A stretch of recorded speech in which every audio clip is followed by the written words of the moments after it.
오늘 말씀은 에스겔 47장입니다. 세상을 살리는 성전의 물이라는 주제로 말씀을 전하겠습니다.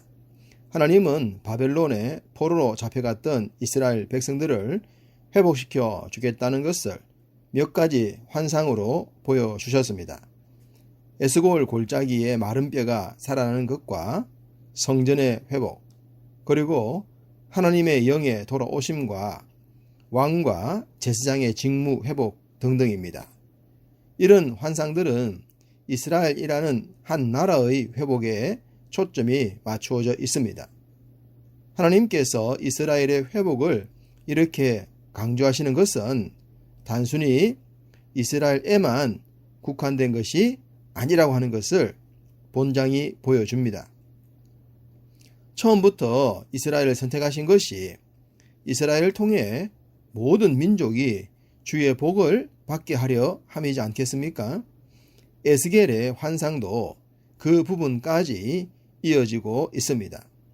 오늘 말씀은 회복된 성전에서 물이 흘러 온 세상을 살리게 될 것임을 말씀하고 있습니다. 1절, 동쪽을 향한 성전의 앞 문지방 밑에서 물이 흘렀다 라고 합니다. 우리가 잘 알듯이 성전은 궁극적으로 예수 그리스도를 상징하지 않습니까?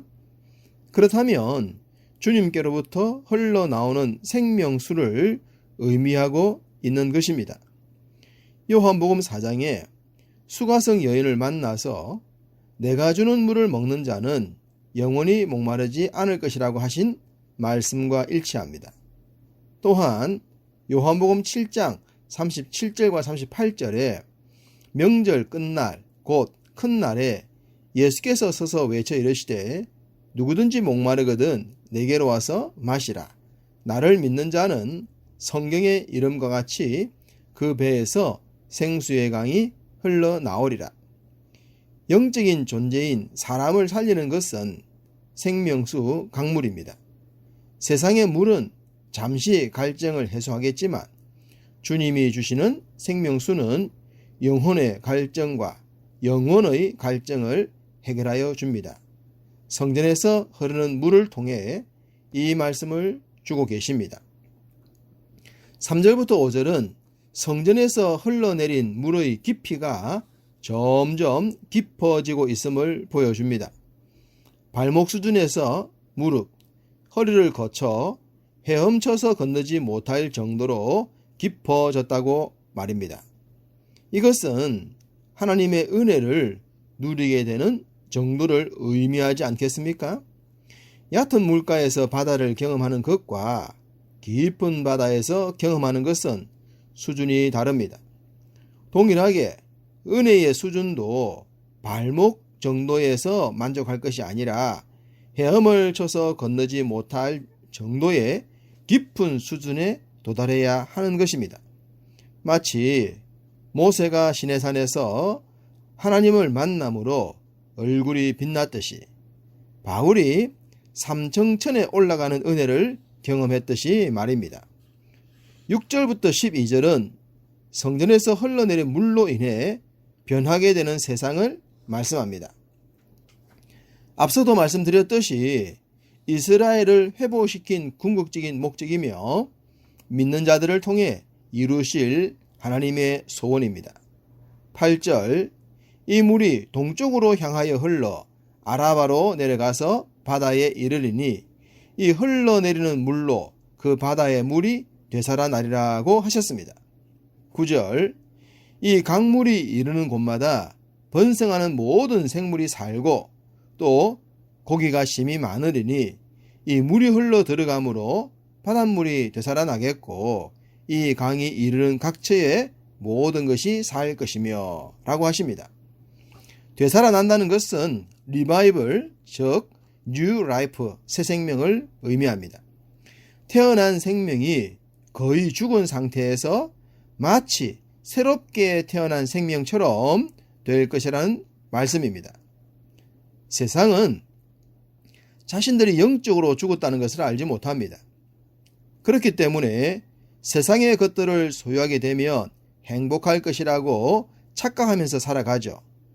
그러다가 어느 순간 깨닫게 됩니다. 세상의 것들이 자신의 영혼을 구원하지 못하고 궁극적인 생명도 얻지 못한다는 것을 말입니다. 그런 인생들에게 살 길을 알려주려 하심이 성전에서 흐르는 물입니다. 에스겔은 성전에서 흘러내린 물은 온 천하를 새롭게 할 것이라고 했습니다만 예외 조항에 대해서도 기록합니다. 11절 그 진펄과 개펄은 되살아나지 못하고 소금 땅이 될 것이라는 부분입니다. 진펄과 개펄은 오히려 소금 땅이 될 것이다. 무슨 의미입니까? 왜 이런 현상이 일어납니까? 여기서 말씀하고 있는 진펄과 개펄은 영원히 지옥에 들어갈 자들을 상징하고 있습니다.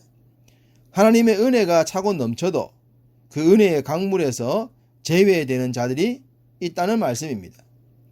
이들은 하나님의 은혜를 은혜로 생각하지 않고 할 수만 있다면 하나님을 대적하려는 자들입니다. 그러니 은혜를 저버린 결과 형벌과 심판만 돌아가게 되는 것이죠. 그것이 바로 진펄과 개펄입니다. 마지막 13절부터 23절은 이스라엘 12지파의 땅의 경계와 분배에 대한 말씀입니다. 누차 반복합니다만 땅은 하나님의 언약이 가시적으로 머무는 것을 의미합니다. 그래서 회복을 말씀하실 때는 반드시 땅의 회복에 대해서도 말씀을 하시는 것입니다. 14절에 너희는 공평하게 나누어 기업을 삼으라고 하셨지만 13절은 요셉에게는 두 몫이라고 말씀합니다. 왜냐하면 요셉은 이스라엘 구원을 위해서 특별하게 서임받은 도구였기 때문입니다. 성경에서 두 몫은 장자에게도 주어졌습니다. 영적인 장자의 역할의 중요성을 말씀합니다. 요셉이 바로 그 역할을 했던 것입니다. 앞서 성전에서 흘러내린 물의 깊이가 달랐다고 했듯이 하나님께서 주시는 기업의 목도 다름이 있음을 기억합시다. 가능하면 깊은 은혜를 경험해야 하듯 가능하다면 기업도 배나 받을 수 있는 믿음 생활을 해야 하지 않겠습니까? 그것이 천국을 침노하는 믿음이라고 할 수 있겠습니다.